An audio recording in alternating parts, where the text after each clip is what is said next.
Olá pessoal, hoje iremos continuar nossa aula sobre cálculos em panificação. A situação que nós iremos trabalhar hoje será: quais as quantidades de cada ingrediente são necessárias para produzir 100 pães franceses de 50 gramas cada? Para entender o raciocínio de todo o cálculo, dividirei em algumas partes. Na primeira parte, nós iremos fazer o cálculo da massa total cozida, ou seja,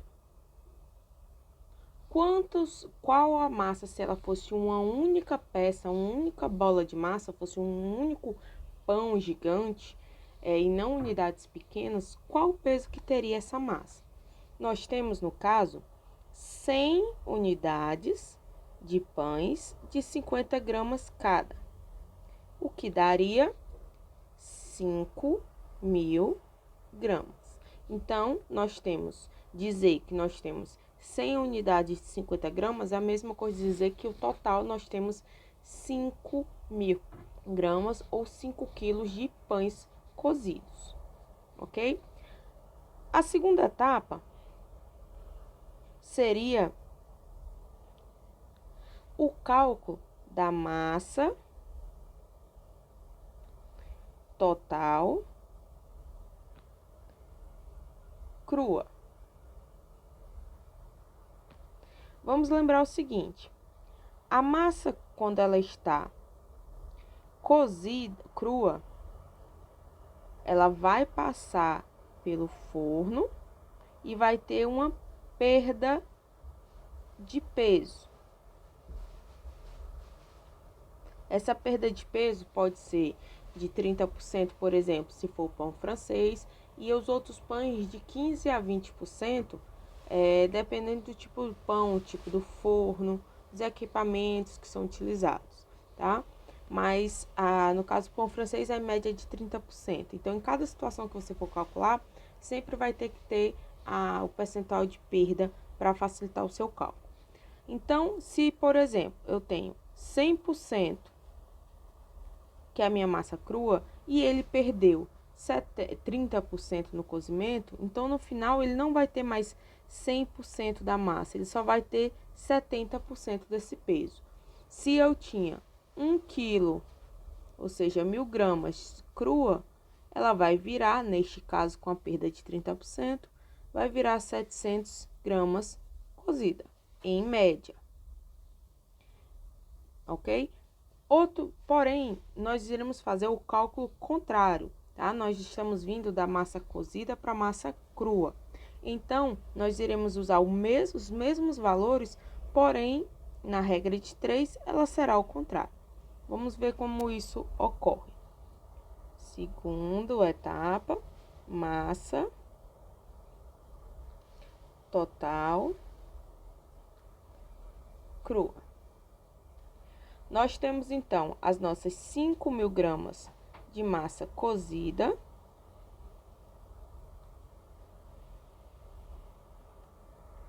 que corresponde a 100% ou 70%, já que é um pão francês, vai corresponder aos nossos 70%, pois essa massa é a cozida, e a cozida foi a que perdeu peso. E a nossa massa crua, que é o total dos ingredientes misturados, aqui é o nosso 100%. Vou chamar de X. X é igual a 5.000 vezes 100 dividido por 70. Então, X é igual a exatamente um valor aproximado, 7.143 gramas. Então, o que é que acontece? Vamos revisar aqui. Nós tínhamos uma massa cozida e aqui massa crua. Nós tínhamos uma massa cozida de 5.000 gramas, mas como houve perda durante o forno, no processo, então, antes de cozinhar, quando ela era crua, nós tínhamos um peso a mais. 1.143 gramas. Então, essas 1.143 gramas, ao ir para o forno, geraram 5.000 gramas. Ou tanto faz você falar um bolo de massa total como nós estamos fazendo, ou você calcular uma unidade, certo? Vamos lá. A terceira etapa. A terceira etapa é o somatório da formulação. Então, já tenho o meu valor da massa cozida, já achei da massa crua. Agora, a gente vai para a terceira etapa. A terceira etapa, a gente vai fazer o somatório do percentual da formulação. Por isso, é importante você prestar atenção qual o pão que você está tratando na situação. Aqui, no caso, é o pão francês. Então, eu vou fazer a soma de todos esses percentuais. No caso, aqui vai dar 100, 156, 157, 158, 162. Então, nós temos que 100 mais 1 mais 2 mais 2 mais 56 mais 1. Isso está dando 162%. Lá, nós vimos que quando eu junto todos esses ingredientes, ele dá uma massa de 7.143 gramas. Essas 1.143, eu vou esquecer desses percentuais que eu usei lá na parte 1 e na parte 2. Aqui, renova todo o seu pensamento. Isso daqui é igual ao somatório do meu percentual da formulação, que é 162%. Aí agora, por exemplo, eu vou querer saber quanto eu vou precisar de sal, certo? O sal é 2%. Então, vamos calcular para ficar mais prático com o açúcar, 1%. X é igual a 7.143 vezes 1 dividido por 162. Este valor vai dar aproximadamente, arredondando, 44,1 gramas. Então, nós temos aqui que de sal,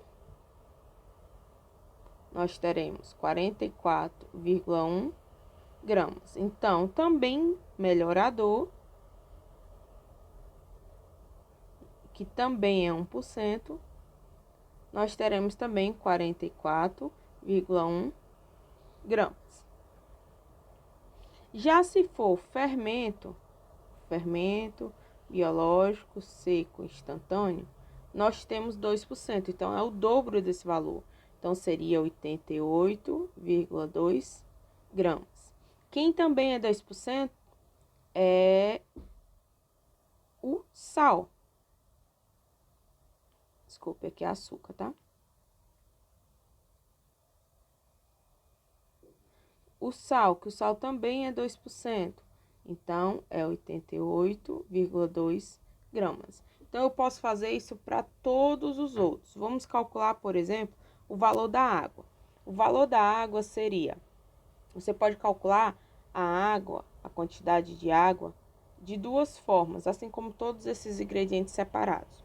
Como eu já sei o 1%, eu posso fazer, sabendo que a água é 56%, eu posso simplesmente fazer 56% vezes o valor equivalente a 1%, que no caso é 44,1 gramas.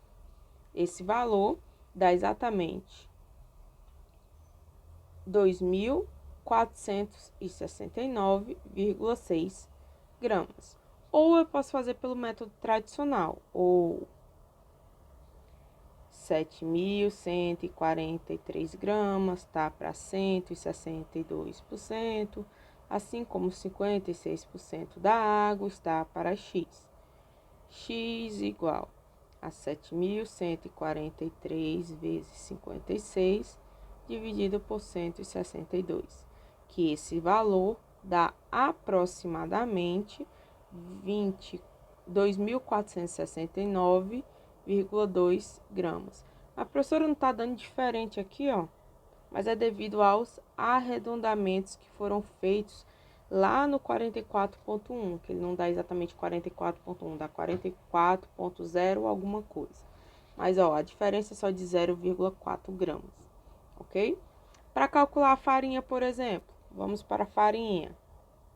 Qual a quantidade de farinha?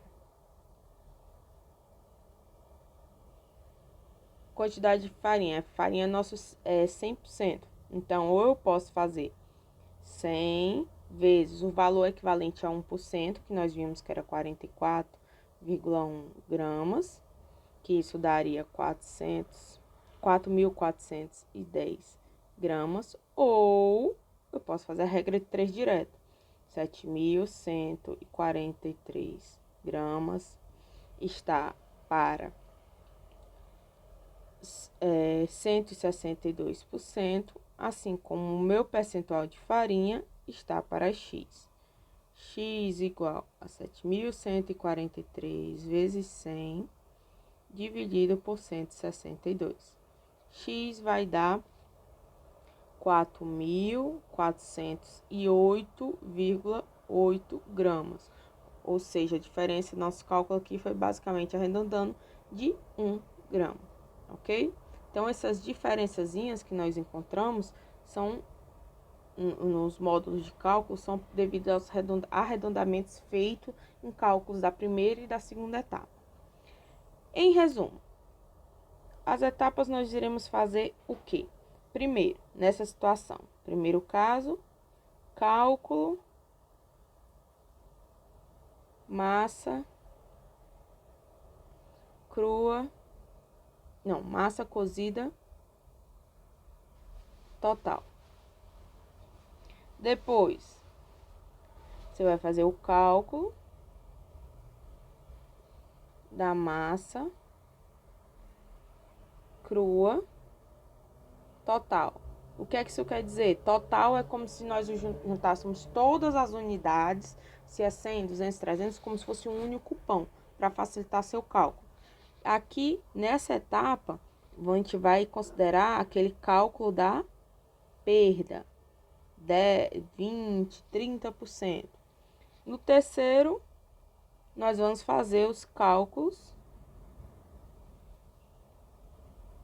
dos ingredientes. Isso usando aqueles percentuais,